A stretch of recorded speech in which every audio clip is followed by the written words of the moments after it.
ভারতে গ্রেফতার হয়েছেন বাংলাদেশের প্রধানমন্ত্রী শেখ হাসিনা। অবশেষে ভারতেই গ্রেপ্তার হচ্ছেন সাবেক প্রধানমন্ত্রী শেখ হাসিনা। আজ ভারতীয় গণমাধ্যম এ ব্যাপারটি নিশ্চিত করেন। দর্শক, আপনারা দেখতে পাচ্ছেন যে মাত্র গ্রেফতার হয়েছে শেখ হাসিনা। তার সকল তথ্য এবার ফাঁস হয়ে গিয়েছে। তাকে খুব দ্রুত বাংলাদেশে পাঠানো হবে। ভারতে আছে। আমরা ভারতের জনগণ এবং সরকারকে আহ্বান জানাতে চাই তাকে গ্রেপ্তার করুন। আমাদের সঙ্গে ভারতের বন্দি বিনিময়ের চুক্তি আছে। অবিলম্বে শেখ হাসিনাকে ও তার বোনকে বাংলাদেশে প্রেরণ করুন। তাদের বিচারের আওতায় আনতে হবে। দর্শক, এতক্ষণ শুনছিলেন সংবাদ শিরোনাম, এবার শুনবেন বিস্তারিত। দর্শক, দেশ ছেড়ে পালিয়ে গিয়েছে শেখ হাসিনা, এটা কিন্তু আমরা সকলেই জানি। দর্শক, এবার কিন্তু তিনি গ্রেফতার হয়েছে। হ্যাঁ দর্শক শ্রোতা, আপনারা সম্পূর্ণ ভিডিওটি দেখলে বুঝতে পারবেন যে তিনি গ্রেফতার হয়েছে কি হননি। দর্শক, সম্পূর্ণ ভিডিওটি রয়েছে আরও অনেক গুরুত্বপূর্ণ তথ্য, তাই বলছি সম্পূর্ণ ভিডিওটিকেও স্কিপ করবেন না। এবং এমন নিউজ লাভ দেখতে যারা ভালোবাসেন তারা দ্রুত চ্যানেলটি সাবস্ক্রাইব করে আমাদের পাশে থাকবেন। দর্শক শ্রোতা, তাই কথা না বাড়িয়ে চলুন বিস্তারিত দেখে আসি। ইন্ডিয়াতে ঠাঁই মিলল না প্রধানমন্ত্রী শেখ হাসিনার। শেখ হাসিনাকে অ্যারেস্ট ওয়ারিং জারি করেছে ইন্ডিয়ার কাছে। সম্মানিত ভিউয়ার্স, এই ভিডিওর মাঝে দেখতে পারবা যে ইন্ডিয়াকে অনেক কিছু দিয়েছে, আজ তার ভারতে পালিয়ে যাওয়া শেখ হাসিনার বিরুদ্ধে গ্রেফতারি পরোয়ানা জারি করেছে আন্তর্জাতিক অপরাধ আদালত আইসিসি। পালিয়ে যাওয়া সাবেক প্রধানমন্ত্রী শেখ হাসিনাকে সাময়িকভাবে থাকার অনুমোদন দিয়েছে নয়াদিল্লি। যে যুক্তরাজ্যে রাজনৈতিক আশ্রয় চেয়ে আবেদন করেছেন শেখ হাসিনা, তবে এখন পর্যন্ত তা গৃহীত হয়নি। ভারতে গ্রেফতার হয়েছেন বাংলাদেশের প্রধানমন্ত্রী শেখ হাসিনা। দেশের শত শত শিক্ষার্থী ও জনতাকে গণহত্যার দায়ে শেখ হাসিনাকে হুকুমের আসামি হিসেবে মানবতা বিরোধী অপরাধ ট্রাইব্যুনালে বিচার করার সুযোগ রয়েছে বলে এবার শেখ হাসিনার ভিসা বাতিল করেছে খোদ যুক্তরাষ্ট্র। এর আগে যুক্তরাজ্যে রাজনৈতিক আশ্রয় নেওয়ার ইচ্ছা থাকলেও তাকে আশ্রয় দিতে ইচ্ছুক নয় বলে জানায় দেশটি। এতে করে পৃথিবীর শক্তিধর দুই রাষ্ট্রই শেখ হাসিনাকে গ্রহণে অস্বীকৃতির বিষয়টি নিশ্চিত হলো। ভারতও তাকে রাজনৈতিক আশ্রয় দিতে অস্বীকৃতি জানিয়েছে। এই খুনি সরকার যে হাজার হাজার লোক হত্যা করেছে, এই সরকার নাকি আগরতলা চলে গিয়েছে পালিয়ে। কি ভারতে আছে। আমরা ভারতের জনগণকে আহ্বান জানাতে চাই, সরকারকে আহ্বান জানাতে চাই তাকে গ্রেপ্তার করুন। এবং আমাদের সঙ্গে ভারতের বন্দি বিনিময় চুক্তি আছে। অনতিবিলম্বে শেখ হাসিনাকে এবং তার বোনকে বাংলাদেশে প্রেরণ করুন। শেখ হাসিনার পর আপনাদের কি হবে সেটা আমারও চিন্তার বিষয় না, আমার পরিবারের আর চিন্তার। এই খুনি সরকার যে হাজার হাজার মানুষকে খুন করেছে, এই সরকার নাকি পালিয়ে আগরতলা চলে গিয়েছে। ভারতে আছে।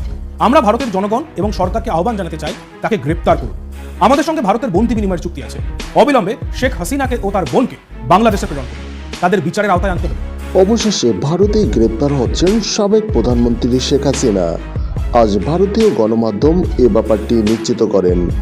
ভারতীয় গণমাধ্যম বলেন, বন্দি বিনিময় চুক্তির মাধ্যমে গ্রেপ্তার হতে পারেন শেখ হাসিনা। ইতিমধ্যেই শতাধিক হত্যা মামলায় দণ্ডিত প্রধানমন্ত্রী শেখ হাসিনা। এছাড়াও আন্তর্জাতিক আদালতে তার হত্যাকাণ্ডের বিচার শুরু করেছে আন্তর্জাতিক ট্রাইব্যুনাল। এর ফলে ভারতীয় সরকার প্রধানমন্ত্রী শেখ হাসিনাকে গ্রেপ্তার করতে পারেন যে কোনো সময়ে। গ্রেপ্তার হলেই বন্দি বিনিময় চুক্তির মাধ্যমে বাংলাদেশে ফেরত পাঠাতে দায়বদ্ধ ভারতীয় সরকার। এদিকে ভারতের পররাষ্ট্রমন্ত্রী এই বিষয়টি নিশ্চিত দিয়ে বলেন, গ্রেপ্তার হলেই বাংলাদেশে বন্দি বিনিময়ের মাধ্যমে প্রধানমন্ত্রী শেখ হাসিনাকে বাংলাদেশে ফেরত পাঠানো হবে। এর আগে গত 5ই আগস্ট বৈষম্য বিরোধী ছাত্র আন্দোলনের মুখে পদত্যাগ করে ভারতে পালিয়ে যান। ইতিমধ্যেই বাংলাদেশ সরকার প্রধানমন্ত্রী শেখ হাসিনা রেড পাসপোর্ট বাতিল করে দেন। এজন্য ভারতে মাত্র 45 দিন অবস্থান করতে পারবেন। এই বিষয়টি নিশ্চিত করেছেন বাংলাদেশের পররাষ্ট্র মন্ত্রণালয়। এদিকে বাংলাদেশের জনগণ আশাবাদী, ভারতীয় সরকার প্রধানমন্ত্রী শেখ হাসিনাকে বাংলাদেশে প্রেরণ করবেন। তাকে এদেশের মাটিতেই বিচার করা হবে। এবার সাবেক প্রধানমন্ত্রী শেখ হাসিনাকে গ্রেফতার করার কথা বলে দিয়েছে নতুন সরকার ডক্টর ইউনূস। এমনকি ডক্টর ইউনূস ভারতের প্রধানমন্ত্রী নরেন্দ্র মোদীকে বারবার হুঁশিয়ার করে দিল। অন্যদিকে বাংলাদেশের জাতীয় ক্রিকেট দলের অধিনায়ক সাকিব আল হাসানের কাছে বারবার নোটিশ পাঠালো আইনজীবী। এমনকি তাকে বলা হয়েছে সেদিন অতি শীঘ্রই বাংলাদেশের ভিতরে ফিরে আসে। অন্যদিকে আমরা সূত্র নিয়ে জানতে পেরেছি সাকিব আল হাসানকে হত্যা মামলায় আসামি বানানো হয়েছে। আলিফ বিভাগের সাবেক বিচারপতি AHM শামসুদ্দিন চৌধুরী মানিককে আটক করা হয়েছে শুক্রবার 23শে আগস্ট। আমরা সূত্র নিয়ে জানতে পেরেছি তিনি সিলেট কানাডাঘাট সীমান্ত দিয়ে বাংলাদেশ পাড়ি দেওয়ার চেষ্টা করেছে। তখনই বাংলাদেশ টহল গার্ড বিজিবি তাকে দেখতে পেল। আটক হওয়ার পর তাকে জিজ্ঞাসা করা হলো, আপনি কে? তখনই তিনি বলল, আমি হলাম আলিফ বিভাগের সাবেক বিচারপতি HM শামসুদ্দিন চৌধুরী। এমনকি আমরা জানতে পেরেছি বৃহস্পতিবার 22শে আগস্ট বিএনপির প্রতিষ্ঠাতা জিয়াউর রহমানের পরিবার নিয়ে বিরুদ্ধে মন্তব্য করেন বিচারপতি HM শামসুদ্দিন চৌধুরী মানিক। নিউজ পরিষেবায় HM সোহাগ হাসান, সময় নিউজ। দর্শক, আশা করি আপনারা সম্পূর্ণ ভিডিওটি না টেনে দেখেছেন এবং এই ভিডিওটি থেকে আশা করি আপনারা অনেক কিছু বুঝতে পেরেছেন। এই ভিডিওটি থেকে আপনাদের যদি কোনো মতামত থেকে থাকে তাহলে আপনাদের মূল্যবান মতামতটি অবশ্যই কমেন্ট বক্সে জানিয়ে দেবেন। আজকের ভিডিওটি পর্যন্তই, দেখা হবে আবার কোনো পরবর্তী ভিডিওতে।